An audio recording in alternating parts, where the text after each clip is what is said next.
Book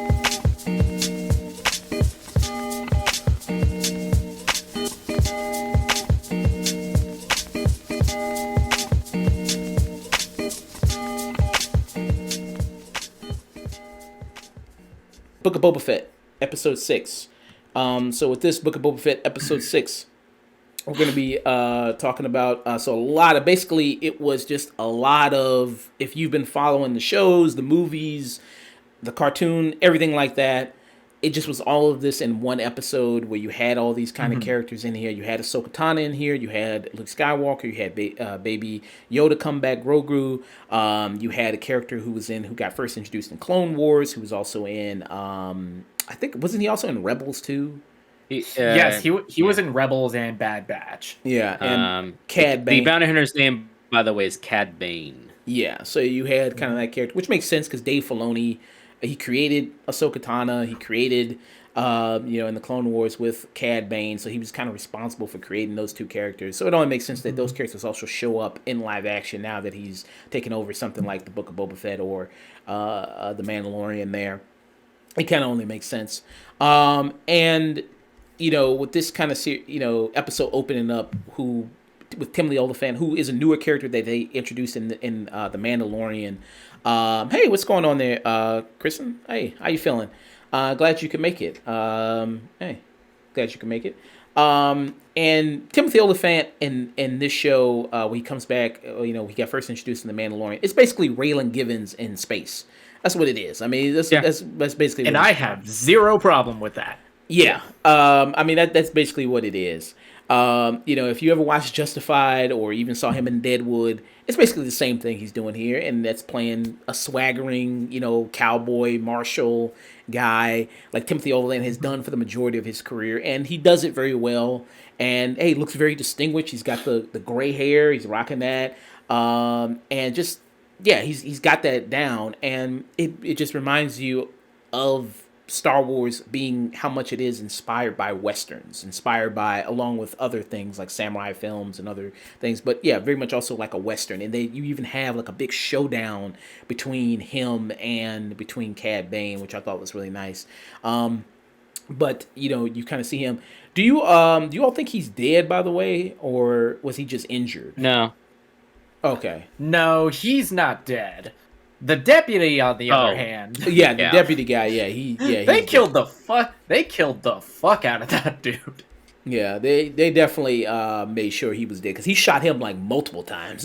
You know what I mean? He shot him like 4 times. He emptied the fucking magazine on that poor kid. Yeah, and which he was kind of annoying. I will kind of say that. You know what I mean? Like he's young. He was trying to be a deputy. He was following the rules. Clearly didn't know who he was fucking with. Yeah, a lot of time. He's young. He doesn't have he didn't have the gut instinct to go. There's a time for talk and there's a time to be quiet. Now is the time to be quiet. Yeah. And then even, like Timothy Olyphant was kind of just looking at him like, what the fuck? I just told you to go back. Yeah, he did. Dumbass. He did. That when he looked at it once, there should have been like all right, okay. Yeah, he's just like, just go back inside. I'm dealing with this. I'm talking with this guy. Just go back inside. But no, he just had to come out and just add his 2 cents to everything. And it's like, come on, man, But I thought that was like really an awesome kind of showdown between, and yeah, it's like old West stuff you see in Westerns, but yeah, to see kind of, that kind of, these two characters facing off, I thought was pretty good. What did you kind of guys think about that and think about Timothy Olyphant's character coming back? I'm a huge fan of that guy. I think Timothy Olyphant is an actor with all of the charisma in the fucking world, and every time I see him in something, he always adds an element of fun to it, especially when he is playing that martial character that he's so beloved for, and when he gets to play against type in something like Santa Clarita Diet. I think he's one of the best actors working. Get me wrong, I liked everything about this and the previous episode, but why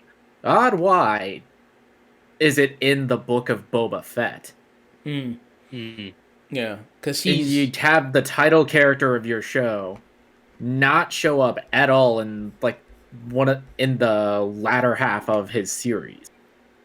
yeah, he wasn't in the last episode, episode Nope, 5, and he's in what 2 minutes of this episode, maybe. not even that. Showing up at the very end. Yeah, I mean, I just kind of I guess it goes back to what the original trilogy of Boba Fett was for just being an interesting character you see in the background for 10 minutes, and not Mm-hmm. only having a few lines of dialogue. I guess that's staying true to what Boba Fett was in the original trilogy. But yeah, I just think that that's a very weird decision to do.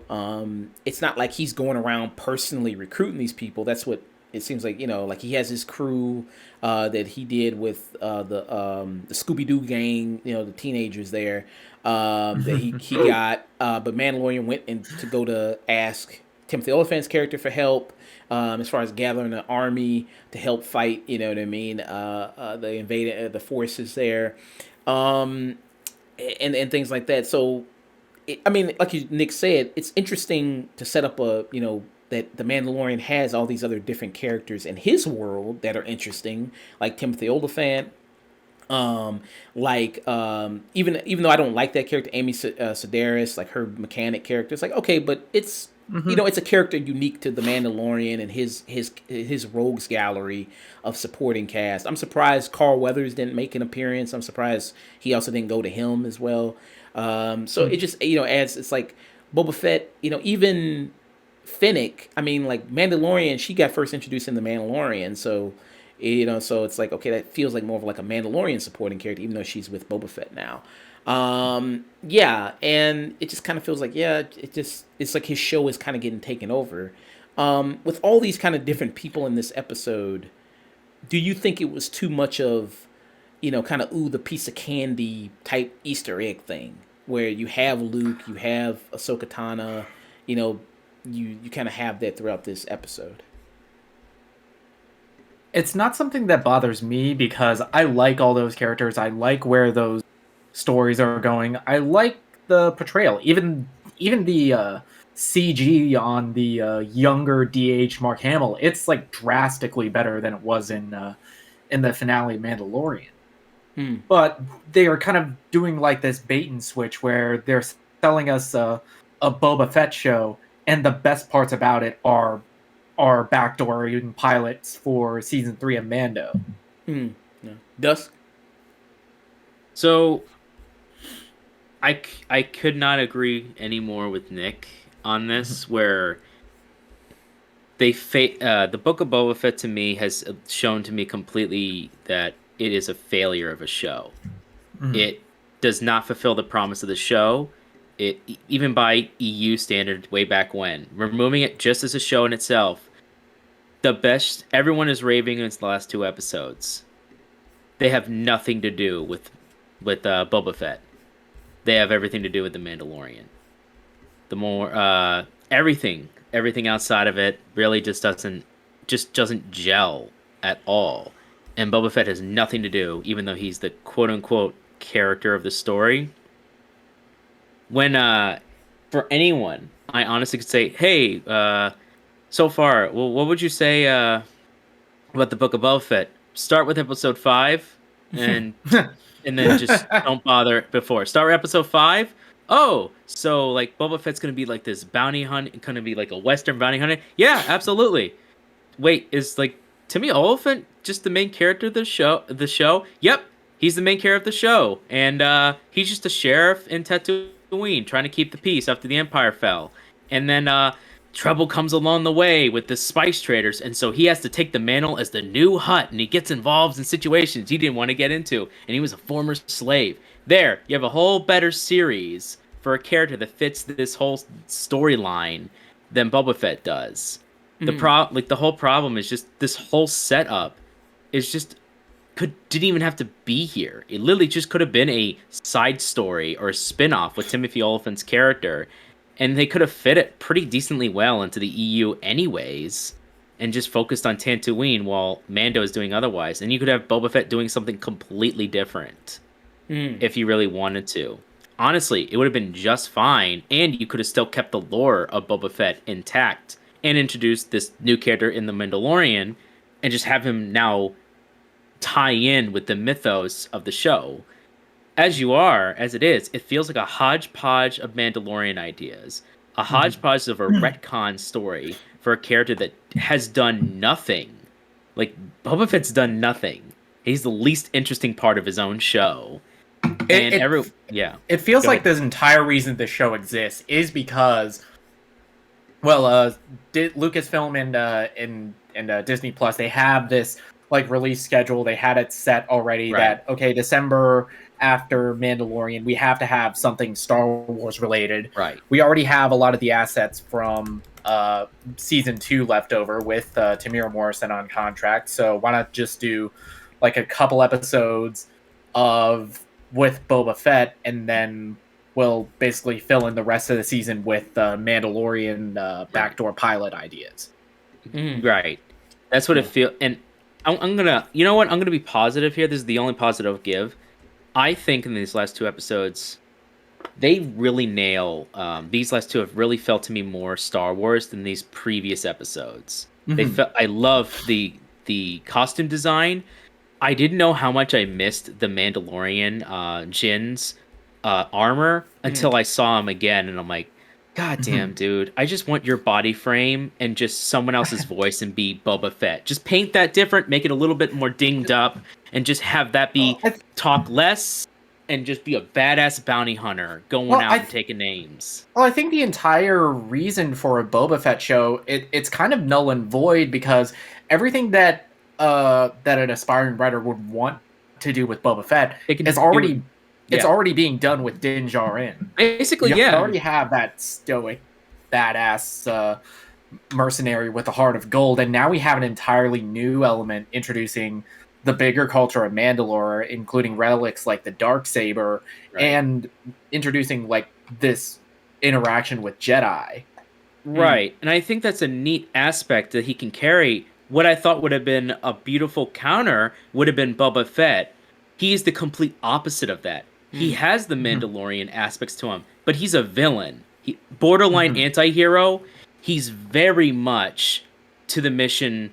He's a mercenary. He's not a gunslinger like Django was. I do exactly what I need to do. People are useful to me only. And it's only begrudgingly because as he's learning more, and after the whole Sarlacc incident, it should have been more of he's having a self-reflection, but he's never going to have a heart of gold. It's more of it's not a redemption arc. It's more of I kind of have a sort of complicated family history with these bounty hunters. They're my family, kind of, sort of. And I do favors in dealing. I'm a wheeling, dealing kind of person. But at the end of the day, I am who I am. And that would be a great counter. He's the polar opposite to the Mandalorian, Jin, where while he's the stoic, Boba Fett would have much more like colder lines, which is be more focused. But he would have a lot of wisdom that Jin doesn't have because of his different upbringing. I mean, I'll still go back to it. One of my favorite lines is from like a nonsense episode where he goes, "I was born on water." Like, to me, water has never had that much importance to it. And it shows in a character like that, that would have been a really interesting scene to a character like this showing up on Tatooine. He has a complete dissatisfaction being surrounded by sand because he doesn't, and water is meaningless to him because he was surrounded by it, and then having to change that perspective. And sand, it's coarse and rough and irritating. in a way, and again, that line could work, just not in the way that it's just presented. You can make crap lines work if done well or presented.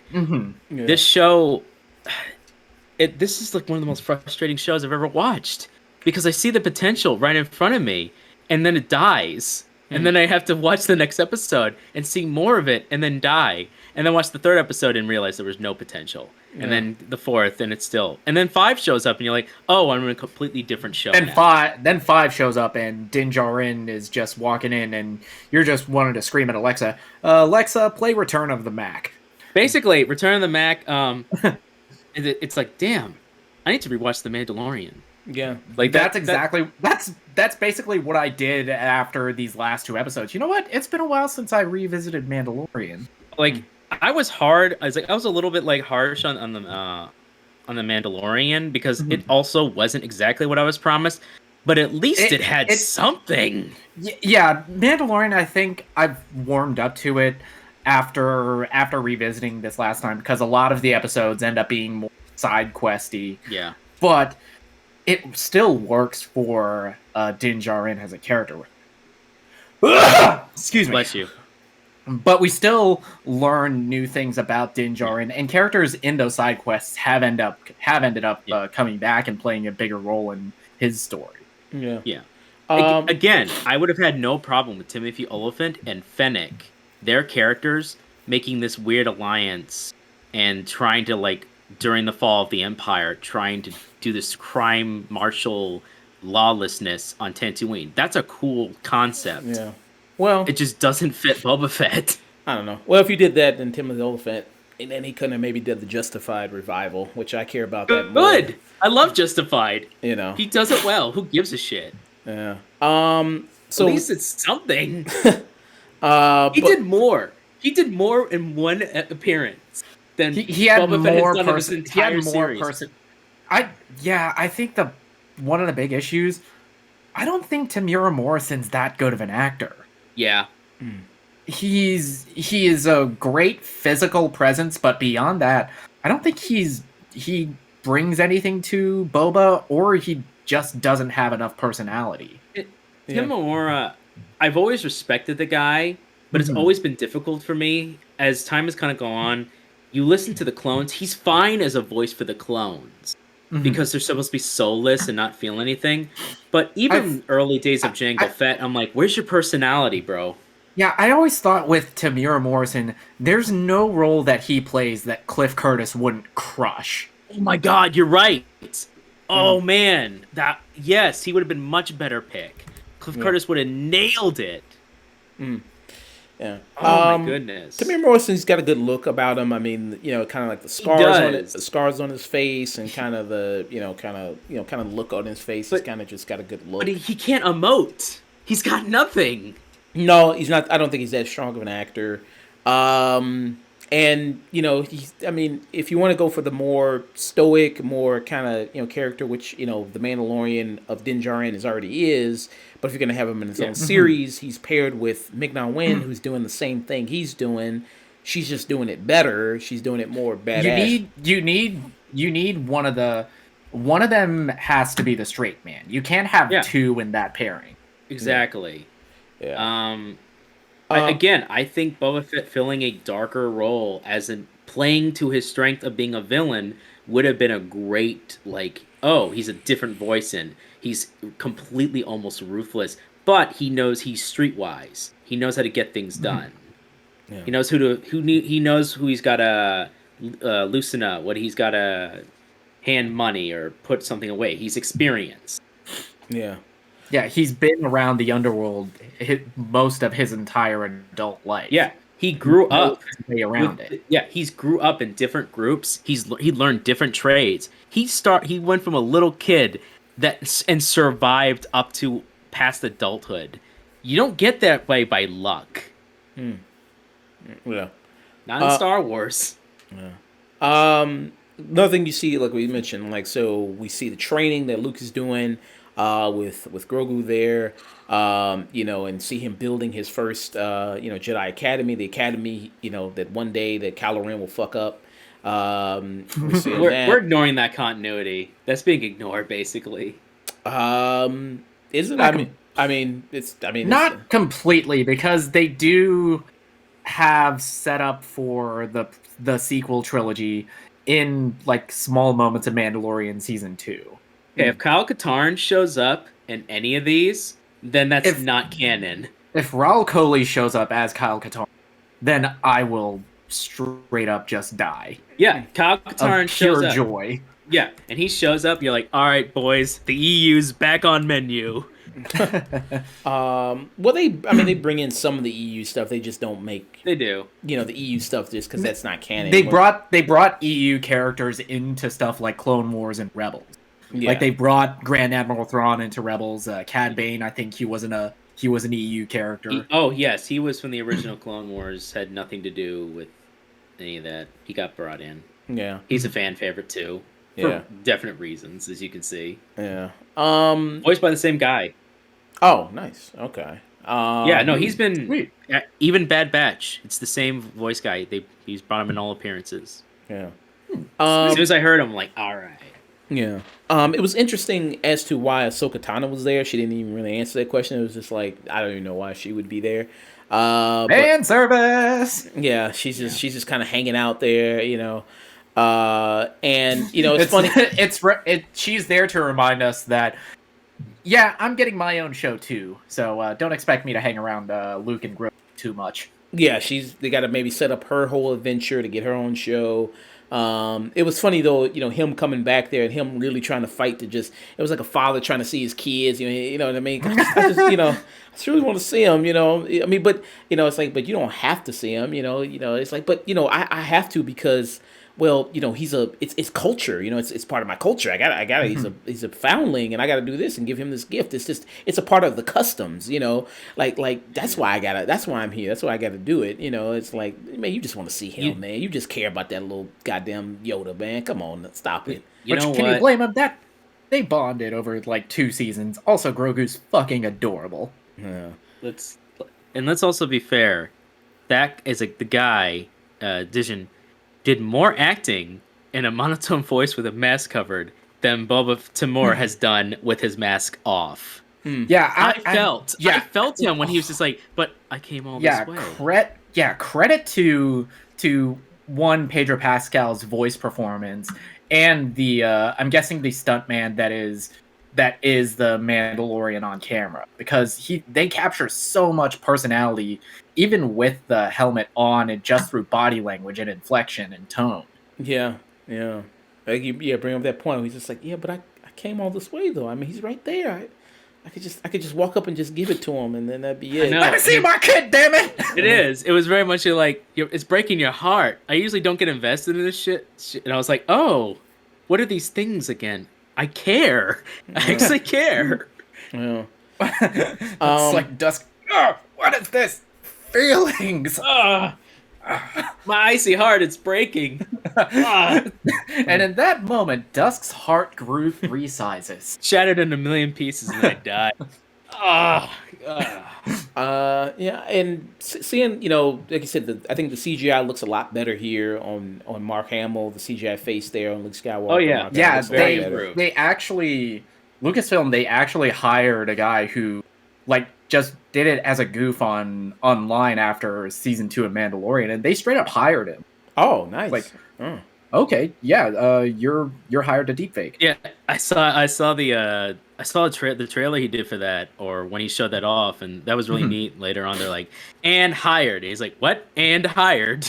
Yeah, I mean, yeah, that's pretty. I mean, good for him. Yeah, that's pretty nice. Yeah, but yeah, it looks a lot better than it did in season 2, and you know, I think sometimes, you know, it can look a little expressionless at times, but I think they nail it pretty well. I think they need to improve the voice actor. Whoever the voice actor is doing, he needs to emote a bit more because it feels a little too robotic. I think if there was a little bit more emotion, Hamill. Yeah, it's Mark Hamill. If so, I think he needs to a little bit emote a little bit more. But I can understand why he was pulling back because he's supposed to be a master Jedi now. Yeah. Yeah, and it's interesting that Mark Hamill, who's now a much older guy, is able to really make his voice sound, you know, kind of much younger like that. Yeah, which is pretty nice. Which is pretty great work on him. Yeah. So seeing him, you know, training and doing everything like that, it just goes to the idea that, you know, like the whole Jedi ideology, the religion is fucking stupid. The entire religion is stupid. The ideology. You know, thousands and thousands of y'all been doing the same thing for thousands and thousands of years, and you're still doing the whole same thing of no attachments, no friends, no family, no partners. It's like, Jesus Christ. You know what I mean? You wondering why people are burning down your school and killing you all. You wondering To why. be fair, they did touch on that in the extended universe, and Luke did teach in a different method. It wasn't like that. He thought that was also malarkey, basically, and he thought that was stupid. And so that's why he created the Jedi Academy. And you also have a character like Ahsoka Tano, who grew up with that old way of the Jedi teachings and saw all of the flaws with it. Yeah, Yeah. she left because of that. Mhm. Yeah. Yeah. And she The became. greatest regret is that she didn't take her master with her. Yeah. Yeah, and it was a great whole arc with her character. I don't know how much if you never saw Clone Wars and then you never saw her come back in Rebels, It's how it's much. some of the best. It's some of the best Star Wars storytelling It on television. it is better than it has any right to be. Yeah. It is way better. You will hate Ahsoka very early on. She's not a great character, but if you can just get past her being an annoying little shit, eventually she becomes a fan favorite for good reason. Yeah. And Anakin actually has a personality, and you understand him. Yeah, He's a Clone likable Wars- character. Clone Wars does more to sell Anakin's descent into darkness than any of the prequels. Yeah. Well, it's a Yeah. TV show. You got multiple seasons to really expand. In True. a movie, you only had a few hours, couple hours to do that. In a Clone Wars show, But- where there were 8 seasons of a show, 9 seasons, you were able to really, really expand upon it and really see this big But- arc and change. But even then, they could have handled that far better in the movies. Yeah, they could What have. Yeah. little things here and there could have been, but that's here nor there. Yeah. Do you want to go for what y'all thought rating wise? I thought the last episode was really great and one of the best episodes. I think there were a lot of great moments in this episode. I think the blowing up the club, like that was like some true mafia shit. I was like, I love that. I was like, I'm like, whoa. all right, so That's a great episode too. That was like, finally, the gangsters on here feel like fucking gangsters. Yeah. Yeah, that was like, that's some like true mafia shit. And then they were like, oh wait, you forgot something. Then boom, it was like, oh yeah, that's some good shit right there. I love that. And I loved Timothy Olyphant coming back. His whole standoff with Cad Bane, I thought was really awesome. Again, that old West style, which was nice. Like something that had the good, the bad, the ugly, which I loved a lot. And I love having the Mandalorian. Love seeing him. Interacting, doing things. Love seeing Baby Grogu. And seeing Luke at this stage of his life, which I get if you've read the EU stuff, you've seen a lot of this already. Me, I haven't read the EU stuff like that. So seeing Luke, as the full Jedi Master, in capable of all his abilities, training, I thought was nice to see in live action. Oh, yeah. Seeing that, which was nice. And Rosario Dawson, even though there's really no purpose for Ahsoka to be there other than fan service, like you said. I mean, hey, it's still Rosario Dawson. She's I like seeing Rosario Dawson. Yeah, It's still Rosario Dawson, and something that we kind of wanted to see off of her appearance in Mandalorian is she ever going to interact with Luke? Because she had such a tight bond with his father. Yeah. Yeah, she said, it's like, hey, you remind me so much of him, like a genocidal maniac or what? No, the better Hatred of parts of Sand? him. Yeah. She reminds him the better parts of his father. The better part, Child murdering? Yeah, the child murder. Not, goddamn. The abject hatred of sand? Yeah, Well, I mean that's true. He did grow up on Tatooine. We all understand that. yeah, Gets everywhere. yeah. I mean, yeah. Guy who tried to kill his pregnant wife. Yeah, I don't know, a lot of things. Oh Lord. But yeah. So yeah, I mean, I thought that was kind of a good moment there. Yeah, so I think it was a very, very strong episode, a good penultimate episode. And we're gonna be seeing the finale. Do you think Grogu's choice is clear of what he's gonna do? Do you think it's clear? Yeah. Okay. Yeah, I think just because there's got to be a third season of Mandalorian, that we kind of can guess where his choice is going to go. Yeah. And also, it's not like there's a perfect little spot on him for Mando's new ship. Yeah, that's true. Yeah, there's a nice little cute little spot there. But I don't know, his other ship seemed better because he could sleep there, and then he could also he could just harbor his prisoners there and everything, and seemed like that. The ship is badass. It's an N. I remember someone talking about a video. It's a Naboo N1 starfighter. N1. I always thought those ships looked cool, and it's right. It looks badass with that V8 engine. That's just a neat Star Wars thing. Yeah, I love that. It's superfluous, but I love it. That's okay. Superfluous stuff like that feels mechanical, and that does work in the universe of Star Wars with its machinery. Yeah, and showing that long montage of them putting the ship together, it does a lot to ground this world Yeah. and make it feel like lived in. But you're absolutely right, Josh. It is very not Mandalorian. It's very not practical for like But long treks. well, I think his like arc in season 3 is him finding a new purpose Yeah, because it looks like he's trying to go away from being that bounty hunter. right. Yeah. He's trying to find his own way. Yeah, trying to find his own way. Yeah. Yeah, like I said, strong. Last 2 episodes. The big problem is it's doesn't have Boba Fett in it. It's a Book of Boba Fett show, right? Yeah. Yeah. So we'll see what the final episode happens. What goes on there. We're gonna be talking about it and then reviewing and then seeing what we got after the whole season is done.